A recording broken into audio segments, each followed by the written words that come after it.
Bonjour et bienvenue. Je suis Stéphanie de Learn French with Stéphanie et aujourd'hui je vais vous mettre dans les conditions réelles de l'examen de compréhension orale du DELF B2. Le but, vous permettre de savoir exactement à quoi vous attendre le jour de l'examen et vous aider à bien vous préparer pour maximiser vos chances de réussite. Cette épreuve de compréhension orale est notée sur 25 points. Elle comporte 3 exercices avec à chaque fois 6 ou 7 questions à choix multiples. La durée totale de l'épreuve de compréhension orale est de 30 minutes. Pour réussir votre DELF B2, vous devez obtenir au minimum 5 sur 25 à chaque épreuve. Par exemple, une personne qui aurait obtenu 55 points sur 100 mais qui aurait obtenu que 4 points sur 25 en compréhension orale n'obtiendrait pas son diplôme du DELF B2. Voici comment l'épreuve va se passer. L'exercice 1 et 2 se déroulent de la même manière. Vous écouterez à chaque fois un document radiophonique d'environ 3 minutes. Il y a 2 écoutes pour chaque document et vous devez répondre à une série de questions à choix multiples. Pour l'exercice 3, vous entendrez 3 documents radiophoniques courts d'environ 1 minute chacun. Attention, il n'y a qu'une écoute pour chaque document. Maintenant, je vais vous dire 3 choses très importantes à savoir.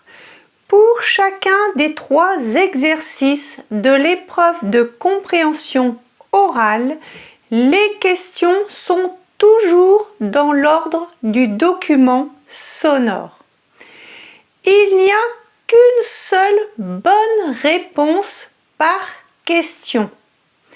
Et très important, il n'y a pas de points négatifs en cas de mauvaise réponse. Cela signifie que vous ne perdez aucun point si vous vous trompez. Donc, répondez à toutes les questions, même si vous n'êtes pas sûr de la réponse. Une mauvaise réponse ne vous pénalisera pas, mais une bonne réponse, même au hasard, peut vous rapporter des points. À la fin de la vidéo, je vous donnerai le corrigé complet de cette épreuve de compréhension orale du DELF B2.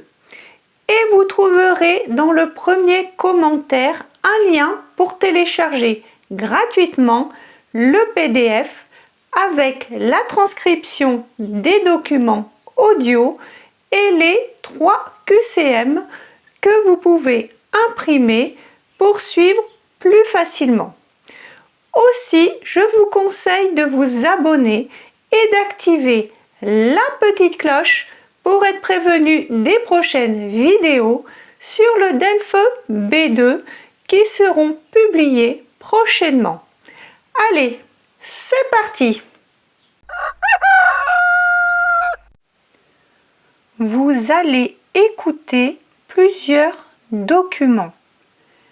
Avant chaque écoute, vous entendez le son suivant. Pour répondre aux questions, cochez la bonne réponse. Exercice 1. Vous allez écouter 2 fois un document. Vous écoutez une émission de radio. Lisez les questions. Écoutez le document, puis répondez.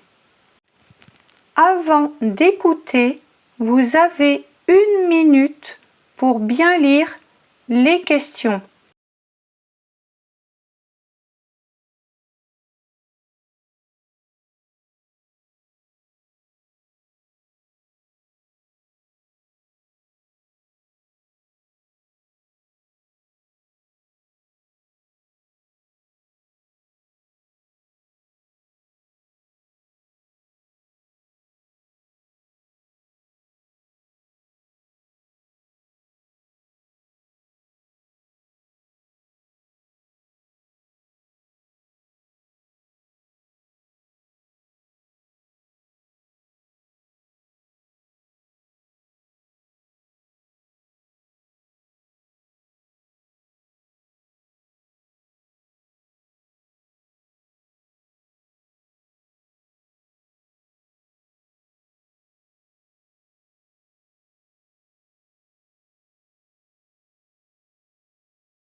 Boire du café, c'est un rituel du matin pour beaucoup. Mais aujourd'hui, on va parler des effets de la caféine sur notre corps et notre mental. Avec nous, le docteur Sophie Lemaître, nutritionniste. Bonjour. Bonjour. Oui, le café est devenu presque incontournable. Il est présent partout, au petit déjeuner, au bureau, après le déjeuner. Et on entend souvent dire qu'il aide à se concentrer, à rester éveillé, qu'il améliore même la mémoire. Et c'est vrai tout ça? En partie. La caféine stimule le système nerveux central. C'est pourquoi on se sent plus alerte après une tasse. Mais attention, ces effets varient beaucoup d'une personne à l'autre. Certaines sont très sensibles à la caféine et peuvent avoir des palpitations, de l'anxiété ou des troubles du sommeil, même avec une petite dose. Donc boire du café l'après-midi ou le soir, c'est risqué. Pour beaucoup, oui. Le café peut rester dans l'organisme pendant plusieurs heures. En général, on conseille d'éviter la caféine après 15 ou 16 heures, surtout si on a un sommeil léger. Et le fameux café après le déjeuner alors? Ah, c'est une habitude culturelle très ancrée, mais ce n'est pas indispensable. Il vaut mieux parfois prendre une petite pause, s'aérer, plutôt que de se jeter sur une autre tasse.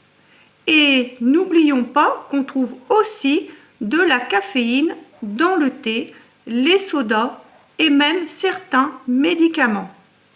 Est-ce qu'il y a une quantité maximale à ne pas dépasser? Oui, l'Organisation mondiale de la santé recommande de ne pas dépasser 400 mg de caféine par jour, ce qui correspond à environ 3 à 4 tasses de café filtre. Mais encore une fois, cela dépend de la tolérance de chacun. Et les jeunes, ils boivent aussi beaucoup de café maintenant? Oui, c'est une tendance qui inquiète un peu les médecins. Les adolescents consomment de plus en plus de boissons énergisantes qui contiennent souvent beaucoup de caféine et de sucre. Cela peut entraîner des troubles du rythme cardiaque et des difficultés de concentration à long terme. Donc le café, c'est à consommer avec modération? Exactement. Ce n'est pas un ennemi, mais ce n'est pas non plus une solution miracle contre la fatigue.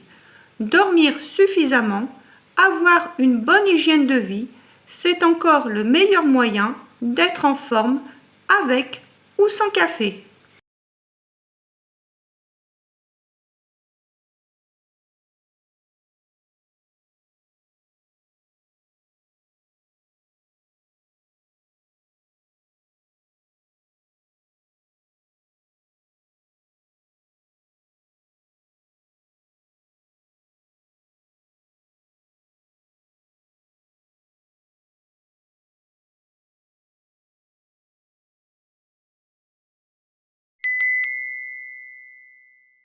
Boire du café, c'est un rituel du matin pour beaucoup. mais aujourd'hui, on va parler des effets de la caféine sur notre corps et notre mental. Avec nous, le docteur Sophie Lemaître, nutritionniste. Bonjour. Bonjour. Oui, le café est devenu presque incontournable. Il est présent partout, au petit déjeuner, au bureau, après le déjeuner. Et on entend souvent dire qu'il aide à se concentrer, à rester éveillé, qu'il améliore même la mémoire. Et c'est vrai tout ça? En partie. La caféine stimule le système nerveux central. C'est pourquoi on se sent plus alerte après une tasse. Mais attention, ces effets varient beaucoup d'une personne à l'autre. Certaines sont très sensibles à la caféine et peuvent avoir des palpitations, de l'anxiété ou des troubles du sommeil, même avec une petite dose. Donc boire du café l'après-midi ou le soir, c'est risqué. Pour beaucoup, oui. Le café peut rester dans l'organisme pendant plusieurs heures. En général, on conseille d'éviter la caféine après 15 ou 16 heures, surtout si on a un sommeil léger. Et le fameux café après le déjeuner alors? Ah, c'est une habitude culturelle très ancrée, mais ce n'est pas indispensable. Il vaut mieux parfois prendre une petite pause, s'aérer, plutôt que de se jeter sur une autre tasse. Et n'oublions pas qu'on trouve aussi de la caféine dans le thé, les sodas et même certains médicaments. Est-ce qu'il y a une quantité maximale à ne pas dépasser? Oui, l'Organisation mondiale de la santé recommande de ne pas dépasser 400 mg de caféine par jour, ce qui correspond à environ 3 à 4 tasses de café filtre. Mais encore une fois, cela dépend de la tolérance de chacun. Et les jeunes, ils boivent aussi beaucoup de café maintenant. Oui, c'est une tendance qui inquiète un peu les médecins. Les adolescents consomment de plus en plus de boissons énergisantes qui contiennent souvent beaucoup de caféine et de sucre. Cela peut entraîner des troubles du rythme cardiaque et des difficultés de concentration à long terme. Donc le café, c'est à consommer avec modération? Exactement. Ce n'est pas un ennemi, mais ce n'est pas non plus une solution miracle contre la fatigue. Dormir suffisamment, avoir une bonne hygiène de vie, c'est encore le meilleur moyen d'être en forme avec ou sans café.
Exercice 2.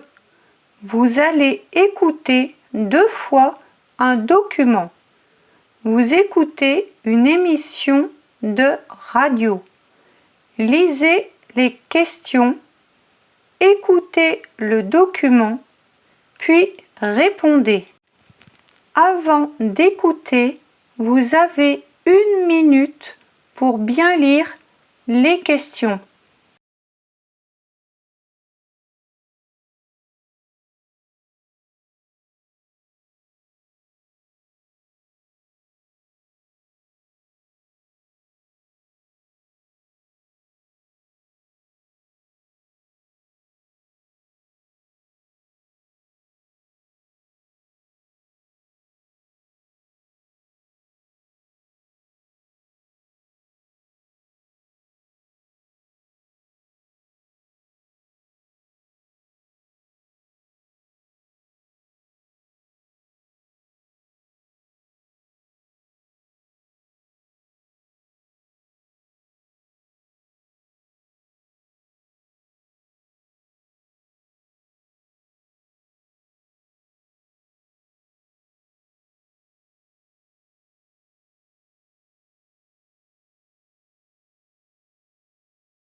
Bonjour Camille Dubois. Bonjour Marc. Aujourd'hui, vous nous parlez d'un phénomène en pleine expansion, celui des déconnexionnistes. Ces salariés qui choisissent volontairement de se couper des outils numériques en dehors de leurs horaires de travail. Oui, c'est une tendance qui prend de l'ampleur, surtout depuis la pandémie et la généralisation du télétravail. Beaucoup de salariés ont eu le sentiment que leur vie privée et leur vie professionnelle se confondaient. Ils recevaient des mails à toute heure, des messages sur leur téléphone personnel le soir ou même pendant le week-end. Résultat, certains ont décidé de dire stop. Et concrètement, ça veut dire quoi, se déconnecter? Cela signifie qu'à partir d'une certaine heure, les employés ne répondent plus aux messages professionnels. Ils coupent leur ordinateur, mettent leur téléphone pro en mode avion et considèrent que leur journée de travail est terminée. C'est aussi un moyen de préserver leur santé mentale et de retrouver un équilibre. Est-ce que c'est autorisé par la loi? En France, oui. Depuis 2017, le droit à la déconnexion est inscrit dans le Code du travail. Les entreprises de plus de 50 salariés sont obligées de mettre en place des règles pour encadrer l'usage des outils numériques. Mais dans les faits, ce n'est pas toujours respecté, surtout dans les secteurs très compétitifs où la disponibilité est vue comme une preuve de motivation. Et comment les employeurs agissent à ce besoin de déconnexion? C'est très variable. Certains patrons comprennent parfaitement et encouragent même leurs équipes à se déconnecter. D'autres, en revanche, trouvent que cela nuit à la productivité ou à la réactivité de l'entreprise. Ils attendent de leurs salariés qu'ils soient joignables à tout moment. Cela peut créer des tensions. Et du côté des salariés, comment est-ce perçu? Les jeunes générations sont les plus sensibles à ce sujet. Ils attachent beaucoup d'importance à leur bien-être et à leur temps libre. Pour eux, la vie ne se résume pas au travail. Les plus âgés, qui ont connu une autre époque, ont parfois plus de mal à poser des limites. Ils ont peur d'être mal vus ou de rater une opportunité. Est-ce que cette tendance à la déconnexion va continuer, selon vous? Très probablement, avec l'évolution du travail et les nouveaux modes de vie, on voit apparaître des applications qui aident à mieux gérer le temps de travail ou qui bloquent les notifications après une certaine heure. On parle même de slow working, une approche plus humaine et plus respectueuse du rythme de chacun. C'est peut-être le début d'un nouveau rapport au travail.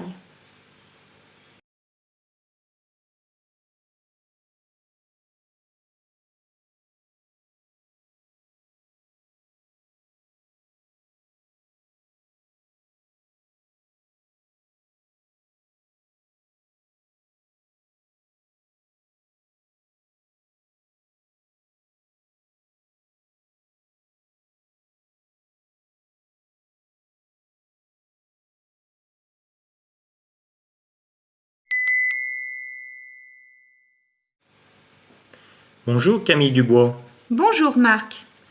Aujourd'hui, vous nous parlez d'un phénomène en pleine expansion, celui des déconnexionnistes. Ces salariés qui choisissent volontairement de se couper des outils numériques en dehors de leurs horaires de travail. Oui, c'est une tendance qui prend de l'ampleur, surtout depuis la pandémie et la généralisation du télétravail. Beaucoup de salariés ont eu le sentiment que leur vie privée et leur vie professionnelle se confondaient. Ils recevaient des mails à toute heure, des messages sur leur téléphone personnel le soir ou même pendant le week-end. Résultat, certains ont décidé de dire stop. Et concrètement, ça veut dire quoi, se déconnecter? Cela signifie qu'à partir d'une certaine heure, les employés ne répondent plus aux messages professionnels. Ils coupent leur ordinateur, mettent leur téléphone pro en mode avion et considèrent que leur journée de travail est terminée. C'est aussi un moyen de préserver leur santé mentale et de retrouver un équilibre. Est-ce que c'est autorisé par la loi? En France, oui. Depuis 2017, le droit à la déconnexion est inscrit dans le Code du travail. Les entreprises de plus de 50 salariés sont obligées de mettre en place des règles pour encadrer l'usage des outils numériques. Mais dans les faits, ce n'est pas toujours respecté, surtout dans les secteurs très compétitifs où la disponibilité est vue comme une preuve de motivation. Et comment les employeurs agissent à ce besoin de déconnexion? C'est très variable. Certains patrons comprennent parfaitement et encouragent même leurs équipes à se déconnecter. D'autres, en revanche, trouvent que cela nuit à la productivité ou à la réactivité de l'entreprise. Ils attendent de leurs salariés qu'ils soient joignables à tout moment. Cela peut créer des tensions. Et du côté des salariés, comment est-ce perçu? Les jeunes générations sont les plus sensibles à ce sujet. Ils attachent beaucoup d'importance à leur bien-être et à leur temps libre. Pour eux, la vie ne se résume pas au travail. Les plus âgés, qui ont connu une autre époque, ont parfois plus de mal à poser des limites. Ils ont peur d'être mal vus ou de rater une opportunité. Est-ce que cette tendance à la déconnexion va continuer, selon vous? Très probablement, avec l'évolution du travail et les nouveaux modes de vie, on voit apparaître des applications qui aident à mieux gérer le temps de travail ou qui bloquent les notifications après une certaine heure. On parle même de slow working, une approche plus humaine et plus respectueuse du rythme de chacun.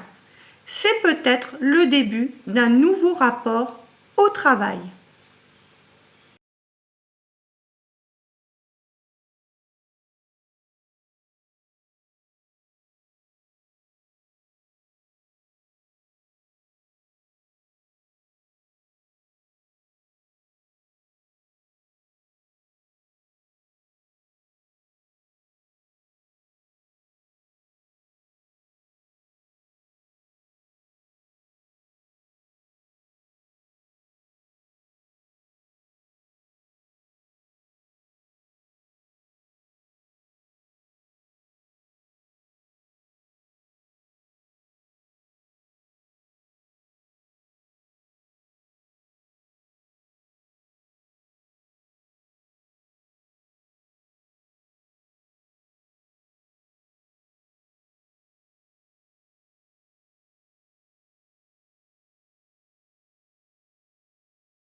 Exercice 3.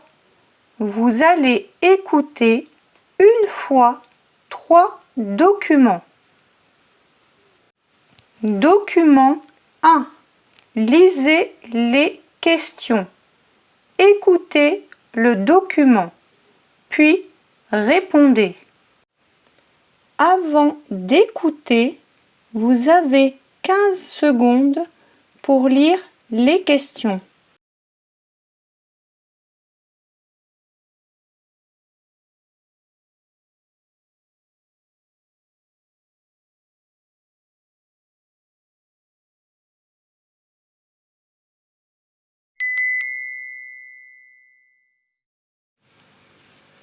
À l'approche de l'été, les villes cherchent de nouvelles idées pour faire bouger les jeunes.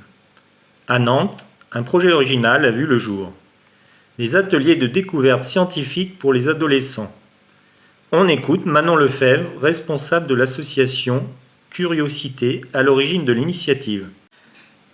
On a constaté que les jeunes s'intéressent à la science, mais qu'ils trouvent parfois les cours à l'école un peu trop théoriques ou trop éloignés de leur quotidien. Alors, on a voulu leur proposer des ateliers pratiques où ils peuvent faire des expériences, poser des questions, manipuler des objets et surtout comprendre comment tout ça s'applique à leur vie de tous les jours. Par exemple, on parle d'énergie renouvelable en construisant une mini-éolienne ou on aborde la chimie à travers la fabrication de savon maison. Ce qu'on cherche à faire, c'est éveiller leur curiosité et leur donner envie d'explorer. Et franchement, on voit que ça marche. Ils sont très engagés, posent plein de questions et certains nous disent même qu'ils envisagent maintenant de faire des études scientifiques. C'est vraiment encourageant.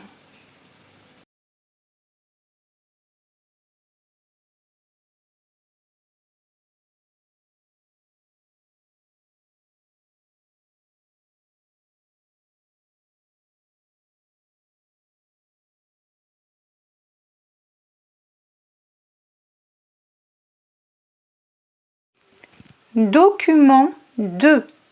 Lisez les questions. Écoutez le document, puis répondez. Avant d'écouter, vous avez 15 secondes pour lire les questions.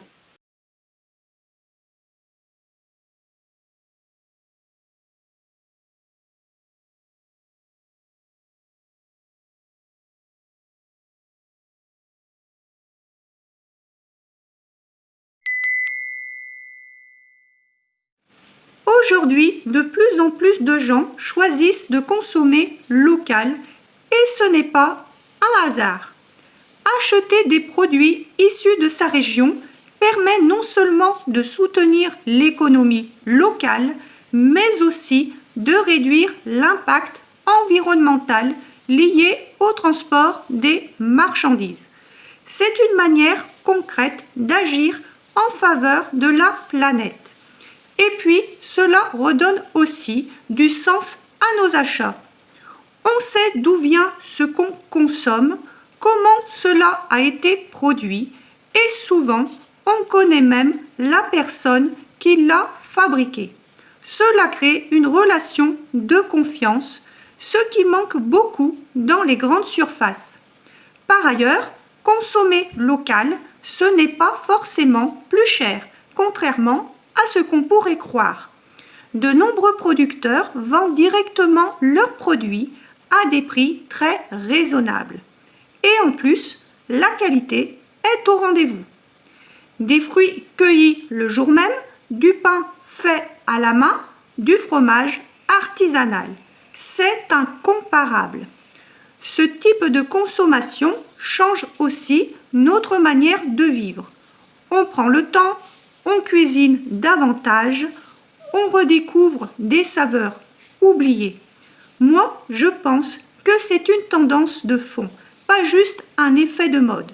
Les gens veulent revenir à quelque chose de plus simple, de plus vrai.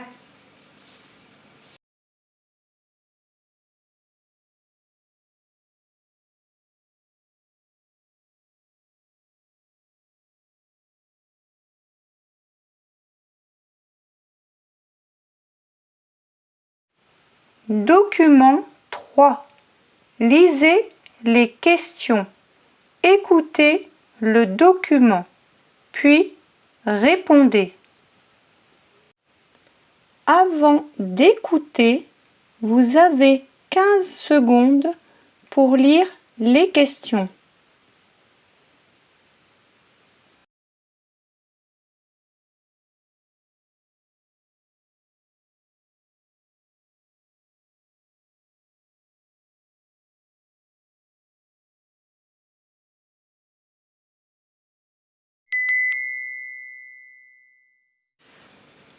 Les écrans sont-ils bénéfiques pour l'éducation des enfants ou représentent-ils un danger pour leur développement? Nous allons en parler avec Claire Dubois, spécialiste en psychologie infantile. Les écrans font désormais partie intégrante de notre quotidien et les enfants y sont de plus en plus exposés. Selon les recherches récentes, les écrans peuvent avoir des effets à la fois positifs et négatifs sur leur développement. D'un côté, les outils numériques peuvent être des supports intéressants pour l'apprentissage. Par exemple, certains jeux éducatifs ou applications permettent aux enfants de développer des compétences en mathématiques, en lecture ou en langue. Ils peuvent également stimuler la créativité en offrant des contenus visuels et interactifs. Cependant, il ne faut pas oublier que l'utilisation excessive des écrans peut entraîner des conséquences néfastes. Les enfants risquent de perdre en attention, de devenir moins sociables et de rencontrer des difficultés pour gérer leurs émotions.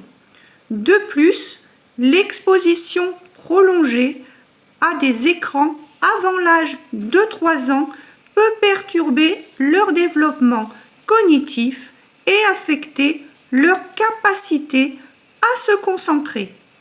En somme, il est essentiel de trouver un équilibre. Les parents doivent veiller à limiter le temps d'écran quotidien tout en choisissant des contenus adaptés à l'âge et aux besoins éducatifs de l'enfant.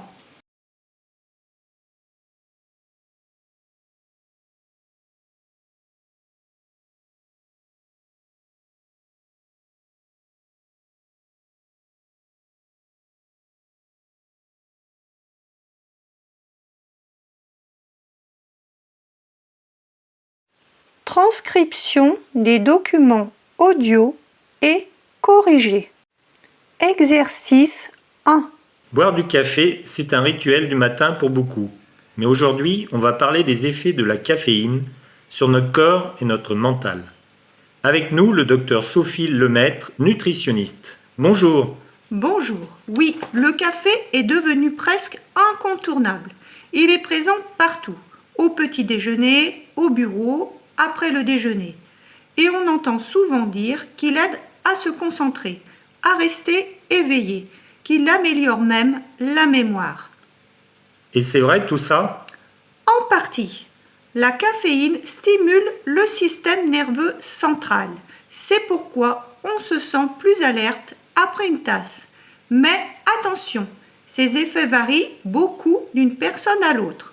Certaines sont très sensibles à la caféine et peuvent avoir des palpitations, de l'anxiété ou des troubles du sommeil, même avec une petite dose.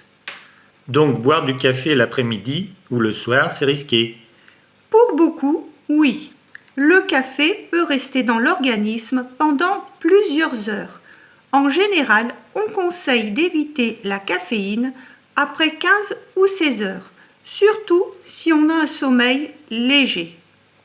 Et le fameux café après le déjeuner alors? Ah, c'est une habitude culturelle très ancrée, mais ce n'est pas indispensable. Il vaut mieux parfois prendre une petite pause, s'aérer, plutôt que de se jeter sur une autre tasse. Et n'oublions pas qu'on trouve aussi de la caféine dans le thé, les sodas et même certains médicaments. Est-ce qu'il y a une quantité maximale à ne pas dépasser?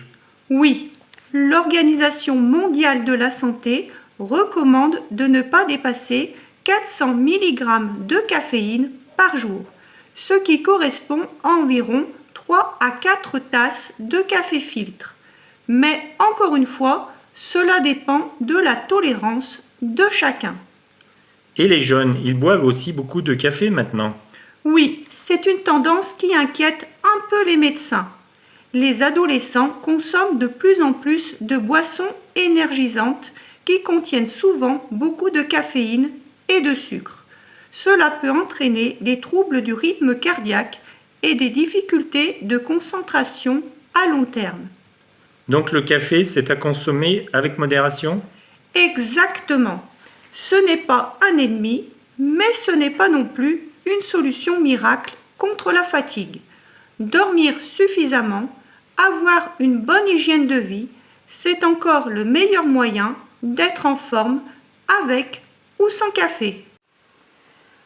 1. Selon Sophie Lemaître, le café est devenu, réponse C, un élément incontournable du quotidien. 2. La caféine agit sur notre corps en, réponse B, stimulant notre système nerveux. 3. Les effets de la caféine, réponse B, peuvent être dangereux chez certaines personnes. 4. Il est déconseillé de boire du café, réponse C, en fin d'après-midi. 5. Selon le docteur, il vaut mieux, réponse A, remplacer le café par une pause ou un moment de détente. 6. Quelle est la limite recommandée de caféine par jour? Réponse C, environ 3 à 4 tasses de café filtre. 7. Pourquoi les médecins s'inquiètent-ils de la consommation de café chez les jeunes? Réponse A, parce qu'ils boivent trop de boissons énergisantes. Exercice 2. Bonjour Camille Dubois. Bonjour Marc. Aujourd'hui, vous nous parlez d'un phénomène en pleine expansion, celui des déconnexionnistes. Ces salariés qui choisissent volontairement de se couper des outils numériques en dehors de leurs horaires de travail. Oui, c'est une tendance qui prend de l'ampleur, surtout depuis la pandémie et la généralisation du télétravail. Beaucoup de salariés ont eu le sentiment que leur vie privée et leur vie professionnelle se confondaient. Ils recevaient des mails à toute heure, des messages sur leur téléphone personnel le soir ou même pendant le week-end. Résultat, certains ont décidé de dire stop. Et concrètement, ça veut dire quoi, se déconnecter? Cela signifie qu'à partir d'une certaine heure, les employés ne répondent plus aux messages professionnels. Ils coupent leur ordinateur, mettent leur téléphone pro en mode avion et considèrent que leur journée de travail est terminée. C'est aussi un moyen de préserver leur santé mentale et de retrouver un équilibre. Est-ce que c'est autorisé par la loi? En France, oui. Depuis 2017, le droit à la déconnexion est inscrit dans le Code du travail. Les entreprises de plus de 50 salariés sont obligées de mettre en place des règles pour encadrer l'usage des outils numériques. Mais dans les faits, ce n'est pas toujours respecté, surtout dans les secteurs très compétitifs où la disponibilité est vue comme une preuve de motivation. Et comment les employeurs agissent à ce besoin de déconnexion? C'est très variable. Certains patrons comprennent parfaitement et encouragent même leurs équipes à se déconnecter. D'autres, en revanche, trouvent que cela nuit à la productivité ou à la réactivité de l'entreprise. Ils attendent de leurs salariés qu'ils soient joignables à tout moment. Cela peut créer des tensions. Et du côté des salariés, comment est-ce perçu? Les jeunes générations sont les plus sensibles à ce sujet. Ils attachent beaucoup d'importance à leur bien-être et à leur temps libre. Pour eux, la vie ne se résume pas au travail. Les plus âgés, qui ont connu une autre époque, ont parfois plus de mal à poser des limites. Ils ont peur d'être mal vus ou de rater une opportunité. Est-ce que cette tendance à la déconnexion va continuer, selon vous?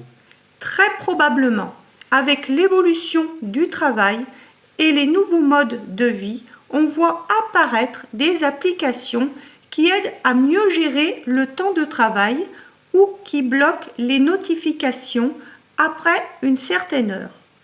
On parle même de slow working, une approche plus humaine et plus respectueuse du rythme de chacun. C'est peut-être le début d'un nouveau rapport au travail. 1. Les déconnexionnistes sont des salariés qui choisissent de, réponse B, limiter l'usage des outils numériques en dehors du travail. 2. Ce phénomène est apparu surtout après, réponse C, la pandémie et le développement du télétravail. 3. Se déconnecter signifie que les salariés, réponse C, ne répondent plus aux messages professionnels après une certaine heure. 4. Le droit à la déconnexion en France. Réponse B est prévu par la loi depuis plusieurs années. 5. Certains employeurs pensent que la déconnexion, réponse A, est un danger pour l'efficacité de l'entreprise. 6.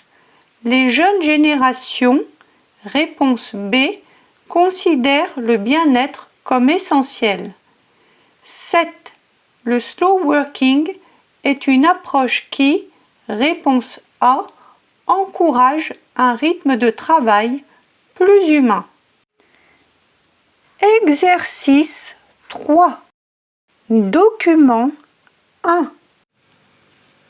À l'approche de l'été, les villes cherchent de nouvelles idées pour faire bouger les jeunes. À Nantes, un projet original a vu le jour. Des ateliers de découverte scientifique pour les adolescents. On écoute Manon Lefebvre, responsable de l'association Curiosité à l'origine de l'initiative.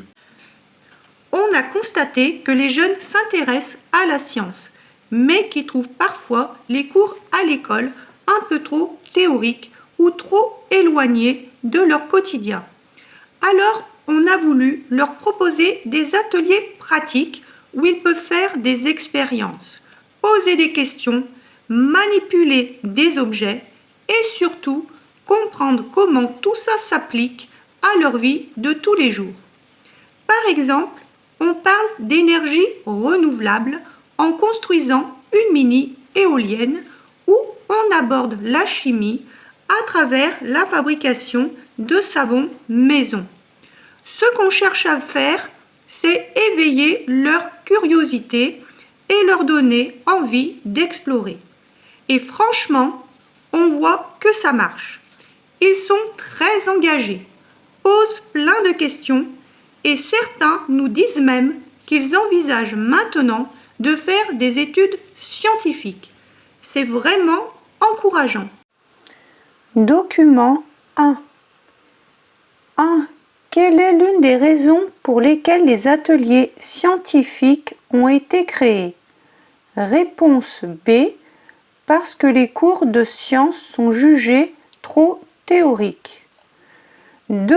Selon Manon Lefebvre, les ateliers proposés permettent aux jeunes de, réponse A, mieux comprendre l'application des sciences dans la vie réelle. Document 2. Aujourd'hui, de plus en plus de gens choisissent de consommer local et ce n'est pas un hasard.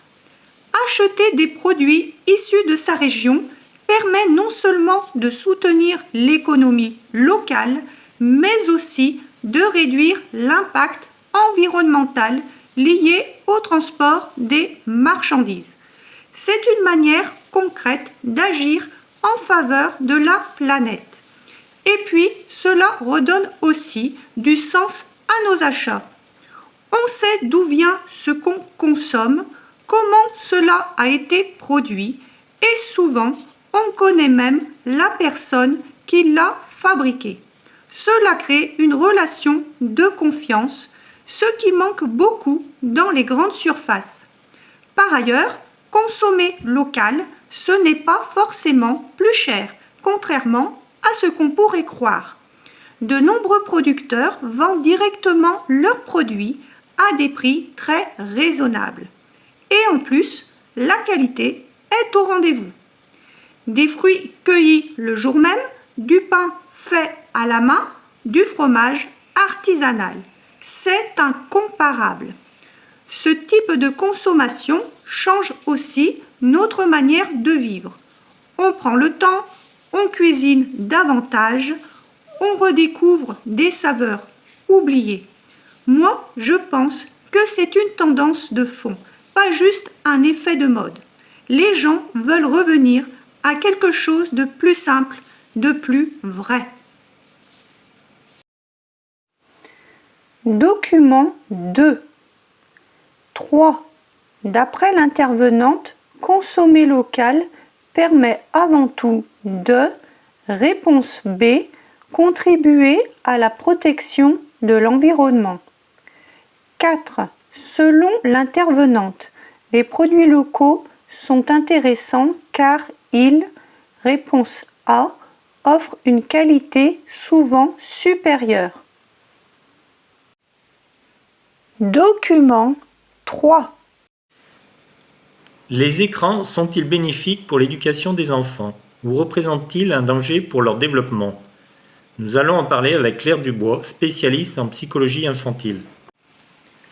Les écrans font désormais partie intégrante de notre quotidien et les enfants y sont de plus en plus exposés. Selon les recherches récentes, les écrans peuvent avoir des effets à la fois positifs et négatifs sur leur développement. D'un côté, les outils numériques peuvent être des supports intéressants pour l'apprentissage. Par exemple, certains jeux éducatifs ou applications permettent aux enfants de développer des compétences en mathématiques, en lecture ou en langue. Ils peuvent également stimuler la créativité en offrant des contenus visuels et interactifs.